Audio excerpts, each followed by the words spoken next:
baa ngi xar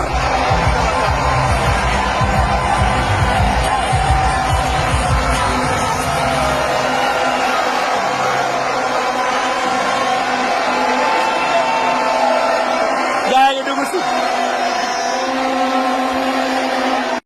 jërë ngeen jëf yéen ñi safoo site internet bi di Buzz Actu 221 nuyu nañ leen bu baax jaajëfal leen ci kóolu tege sopp bi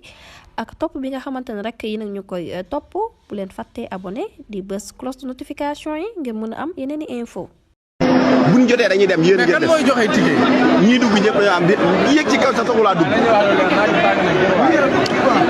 waaye abo daanaka li ñëpp di wax bu yàggee day daal doon dëgg mooy ku mun na def jamono guñ toll nii moom mi nga xam ni moo di ki nga xam ni moo di Ousmane Sonko wala président Ousmane Sonko nekk njiitalu Pastef les Patriotes ginnaaw tey jii lañ daal di woote li nga xam ni moo di Ziga meeting ngir préparer bu baax a baax élection législative anticipée yi ñu war a dëmmal yemoo dimanche le 17 novembre 2024 mun nañ ne ci boobalee woote tey jilee foofee nga xam ni moo di Dakar Arena ñëpp xamee ko bu baax a baax ci lu jëm ci wàllum sport waaye tey jilee dina recevoir ci li nga xam ni moo jëm ci wàllum politique mu nekk ki nga xam ni tey ginnaaw Macky Sall bi nga xam ni woote woon na fa tey ji mun nañ ne moom Ousmane Sonko woote waat na foofee ñu daal di xool ñaari woote yi nan la nar a demee ndax kat ful bu ban ful moo war a ëpp doole moromam waaye daanaka li nga xam ni moom lañ gisagum ci mbooloo foofee nga xam ni moo di Arena foo ko nat weesu na ko ndax kat ginnaaw bi lee mën nañ ne 15 heures lañ commencé joxoon ci li nga xam ne sax moo jàpp tey jilee boobu la mbir waaye jamono guñ toll nii depuis que suba ba léegi ñi nga xam ne ñoo yoowee seen bopp Pastef les Patriotes militants sympathisants ñoom ñëpp ñu ngi daal di dem wuyali foofee nga xam ni mooy Dakar Arena daanaka Sénégal jamono guñ toll nii